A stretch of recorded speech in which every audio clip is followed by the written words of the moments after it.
everyone made it up here this far up here on this day. It's wonderful. I didn't see you come in here. How are you?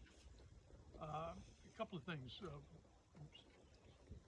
Keith had asked me to say a few words about Brendan and Cindy and also Erin. And so here we go. The only reason he asked me to say a few words was because I think, with the exception of his immediate family, I've probably known him, possibly anyway, the longest of anybody.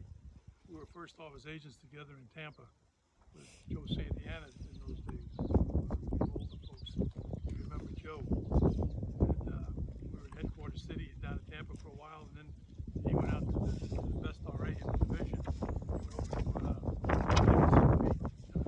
went over to Clearwater, St. Pete, and he was outstanding there. Then he went out to LA, met Cindy, and I went to Chicago.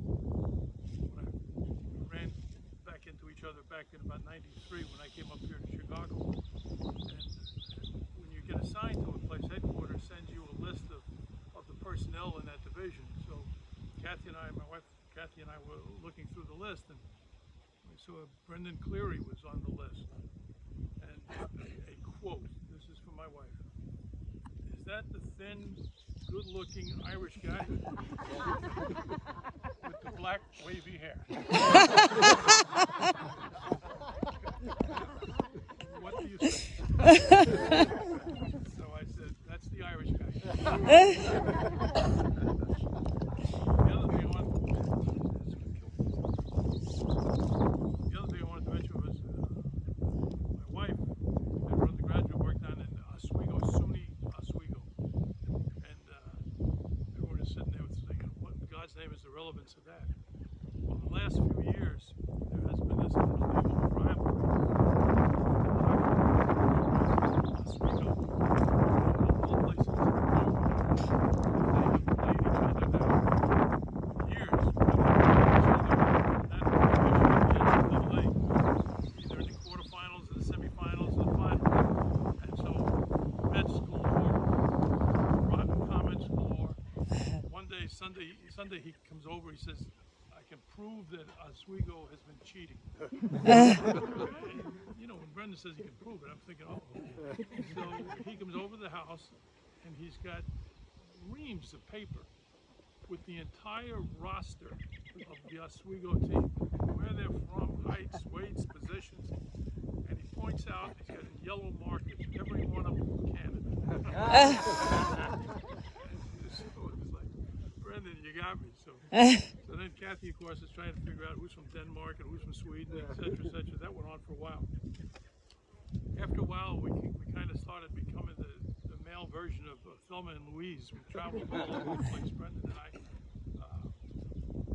Went up to Newton one time. We went up, driving up there. We always left early and had to leave early because we wanted to make sure we got back for Cindy for the time when she was in the house over there. So we were over there, and it was early in the morning. We stopped at a Dunkin' Donuts right outside of northern New Hampshire, near Newton's place. And so I stopped in. I got 2 coffees. I walk out, and unbeknownst to me, this lady had pulled in and parked over there with a similar car as Brendan. So I just opened the door and she sit down. She's looking at me. "Can I help you?" And I go, "God." I'm sorry. Wrong chair, wrong seat, wrong car, everything. I got out and went back. I said, "I was in the wrong car." He says, "Yeah, I know. I saw you walking." Why didn't you honk or say something? He said, "I just love it when you make a fool of yourself." So that was that. Another time we took Christine Fallon back up to Penn State. That was the only time we had any class in the car between the two of us. Another time we came up here when Brendan was looking to pick the site. Actually, he was going to pick the site, and I think I was just there to kind of give some affirmation that yes, it's beautiful, and it's to me it reminds me of a SWAT exercise where we are here. It's like, holy precious, look at this, it's gorgeous. So we did that, and then I found out when I was up here that Brendan was in the Hall of Fame And I found that out not from Brendan, but from a person that was on the campus the day we stopped here. And it turns out Brendan was here for baseball and football.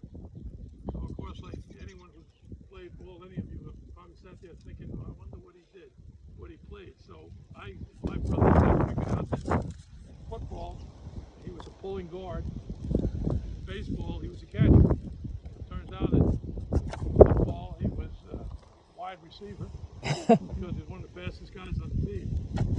In baseball, believe it or not, he was a center fielder because, again, he was one of the fastest guys on the team. So that's Brendan. His talent's unbelievable. I did tell him that I would be short, so let me just say this. In all of the years that I was in the Bureau, and in all of the years since, I truly, not baloney, I've never met a better agent than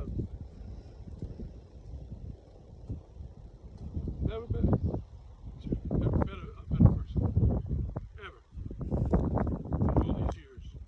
He was in a small RA, he was in a small division, he was in two huge divisions. He's worked pretty much every classification that we have, and he excelled in every one of them. He's super thorough, as you all know. He's an amazing writer. You would never know it, but if you ever read anything that Brendan wrote, he is just an amazing, amazing writer. Some of his personal notes were exquisite, what he would write to people. He was a mentor. The judge mentioned how he was always made time available for anybody. Support side of the house, agent side of the house, made no difference to Brendan. He was always there, willing to help. And sources, LA and Boston have sources today that he developed, and they're still working them. And he was appropriately aggressive. You all know that when he was on the street or when he was the head of SWAT. Brendan was always there. You never wondered where Brendan was. And in liaison, whether it was with the Irish or it was with the English or it was the state police or whoever, Brendan was a phenomenal person to sit back and say, that was Brendan. Outstanding family man.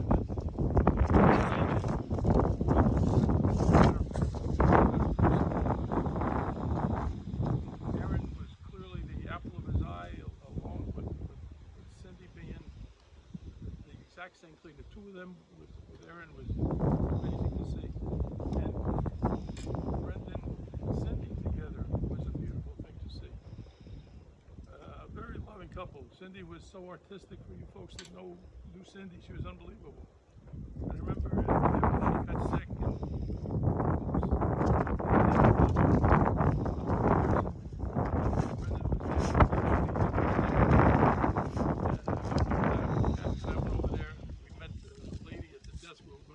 Brendan there. Brendan wasn't there yet.